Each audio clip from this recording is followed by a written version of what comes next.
Hi dear students, welcome to NSM-LEARNING. This is my second lecture on the topic Ode to a Nightingale by John Keats. This is for the second semester English Honor students. In the previous lecture, we completed the first stanza of the poem, and today we are going to start the second. So in the first stanza, we saw the effect of the bird's song on the poet. While the poet was listening to the sweet song of the nightingale, he was having a unique kind of feeling. He was receiving a pain. He was feeling a pain in his heart, and he was feeling that as if his senses were not working properly, and he was feeling a kind of a sleepiness, numbness, insensitiveness.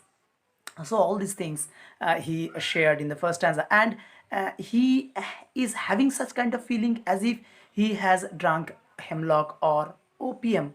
Again, he is forgetting everything of his earthly life, earthly existence, and so he thinks that as if he has drunk water from the Leth, which is a river that runs through heads, that creates forgetfulness for the departed souls. And he ultimately confesses that this feeling is not due to his jealousy for the bird because the bird is happy. No, this is actually the outcome of the poet's excessive happiness, because the poet sees that the sweet melodious song which is sung by the poet, and by which song he is expressing his heart's happiness, he sees that the bird, the nightingale, is singing in praise of summer, and while he is saying, he has made the entire plot of green beech trees a melodious one. So this thing, this scene and this aspect, this incident gave the poet excessive delight, and because of this excessive delight he feels the pain, and he is having these unique kind of feelings in his heart. Now let us start the second stanza. So in the second stanza we see that the poet says, "Oh, for a draught of vintage that had been cooled a long edge into the deep delve earth, tasting of flora and the country green, dance and provincial song and the sun-burned mirth. Oh, for a beaker full of the warm south, full of the true, the blushful hypocrite, with beaded bubbles winking at the brim, and purple-stained mouth, that I might drink and leave the world unseen, and with thee fade away into the forest."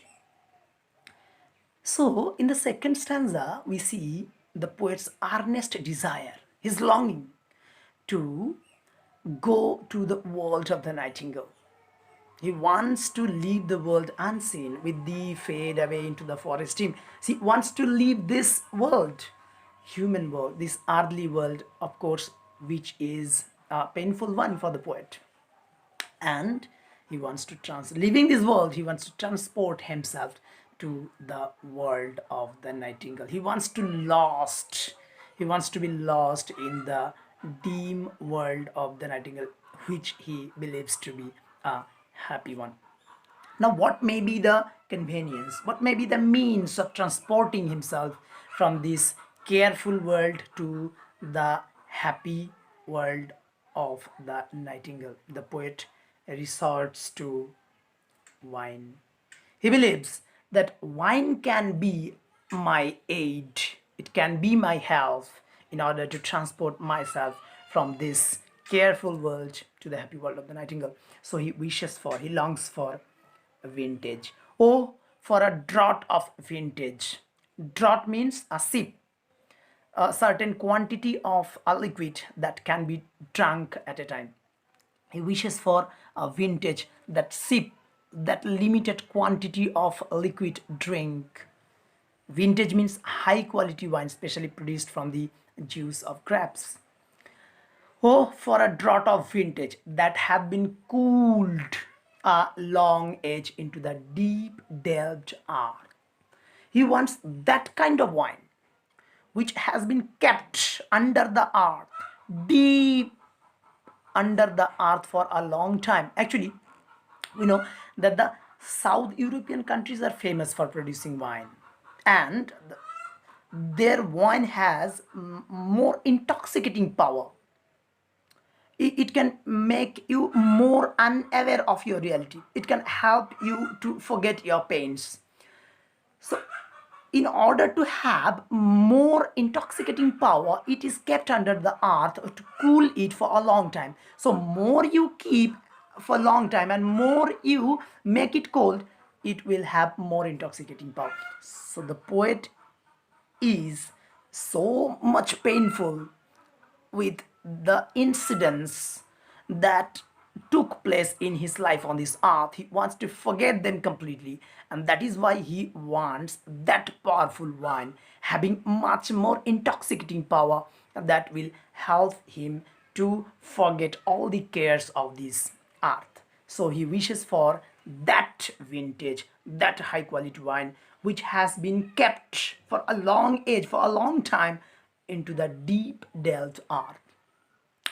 Testing of flora and the country green,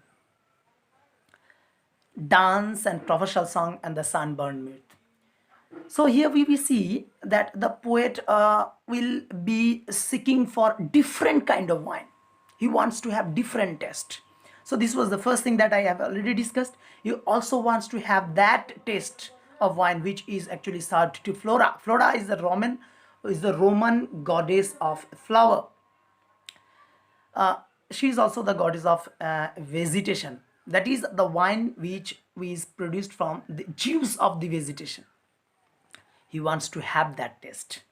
He wants to have the taste of the people of the green grassland countryside. The people who enjoy in the countryside, he wants to have that enjoyment. He wants to have the taste of the people of the province of Italy or the province of France. There, the sunburned mirth.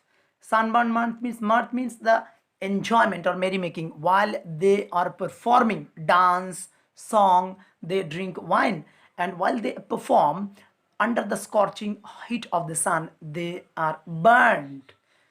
That kind of taste he wants to have. He wants to have the merriment. He wants to have the taste, enjoyment of the people of the province of France and the province of Italy. So he says, dance and provincial song and the sunburned mirth. So the poet wants to have the taste of the high quality wine that hath been kept under the earth for a long time in order to have a more intoxicating power. He wants to have the wine having the taste of the wine that is served to Flora. He also wants to have the enjoyment that is enjoyed by the people who are burned under the scorching heat of the sun. Again, now the poet wishes for, he says, for a bicar full of the warm south, full of the true, the blushful hypocrite, with beaded bubbles winking at the brim and purple stained mouth, that I might drink and leave the world unseen, and with thee fade away into the forest. So again, now the poet longs for a bikar. Bikar means a pot, a vessel, container for drinking wine. Oh, for a bikar. Of course, the poet is not wishing for the bikar. Bikar is the container, but he wanted to mean the thing, the liquid that it contained. So this figure of speech is an example of metonymy. Container for the things contained. All right. So, for a bikar full of the warm south. He wants to have a bowl of wine which will be filled with wine of the South European countries. He says, full of the warm south. The beaker that should have been filled with wine of the South European countries, full of the true, the blushful hypocrite, full of the true. It would have the genuine wine, pure wine, like the blushful hypocrite. So blushful hypocrite, Blushful means colorful. Hippocrene, this is from Greek mythology. In Greek mythology, you must not forget, you must remember the things that are taken from Greek mythology. All right. So this is from Greek mythology. In Greek mythology, Hippocrene is a legendary fountain which is found in Mount Helicon, and this fountain was created with the strike of the hoof of a winged horse, Pegasus. What is the specialty of the water of this fountain? The specialty is that while a person drink from this fountain, he is induced with poetic inspiration. It has intoxicating power. So he wants to have that kind of wine, like the blushful, colorful water of the Hippocrene. Oh, for a beaker full of the warm south, full of the true, the blushful, that is colorful Hippocrene, full of the colorful water of the Hippocrene, with beaded bubbles winking at the brim, and the border, that is the brim, that is the brim of the, or the border of the container, there would be found bubbles, beaded bubbles, that is the bead like bubbles.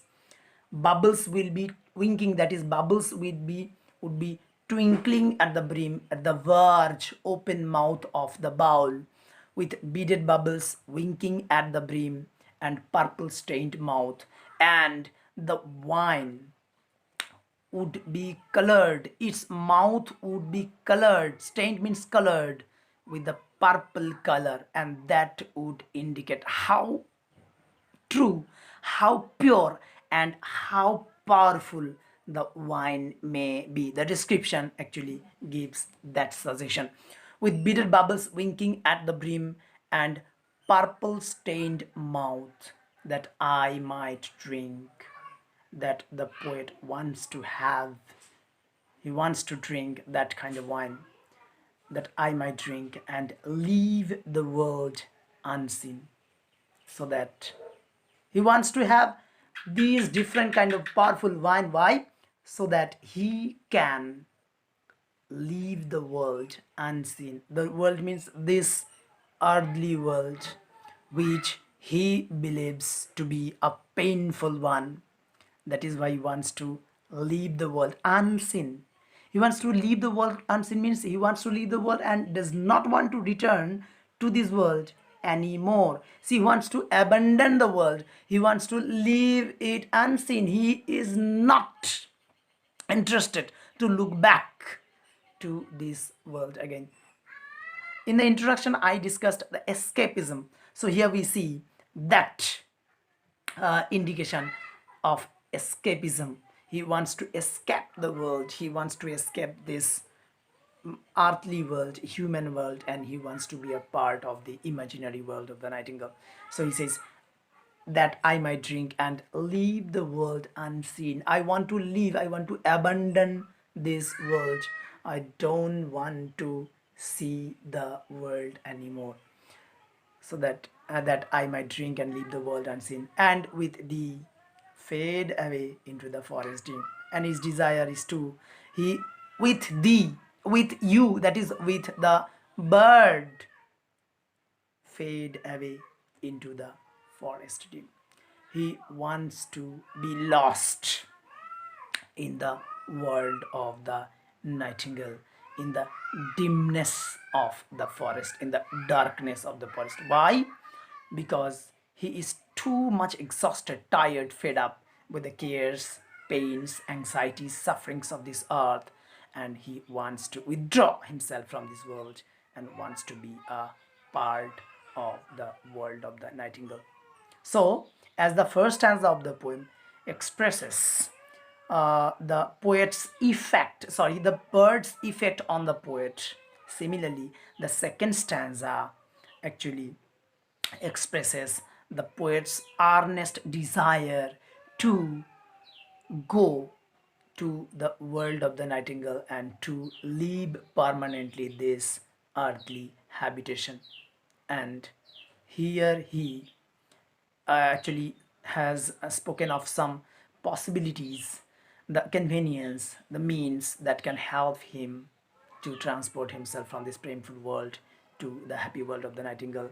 And the chariot, the vehicle for transporting himself from this painful world to the world of the nightingale, may be the wine, nothing but wine, because wine has that intoxicating power, that power of oblivion, that power of forgetfulness, that will make him completely unaware, completely careless of this painful world. So he wishes to have different kind of wine which is created from the juice of grapes, and which is kept under the deep delve earth for a long time for having a more intoxicating power. He wants to have the taste of that kind of wine which is produced from flowers and which is served to Flora, the Roman goddess of flower. And again, he wants to have the taste of wine of the South European countries, warm South European countries. He wants to have the taste of the blushful Hippocrene, and with the help of all these wines, he wants to be completely forgetful of the earthly habitation and wants to be a part of the world of the nightingale. So, dear students, this is how the second stanza of the poem ends, and we shall start the third one in the next video. Thank you.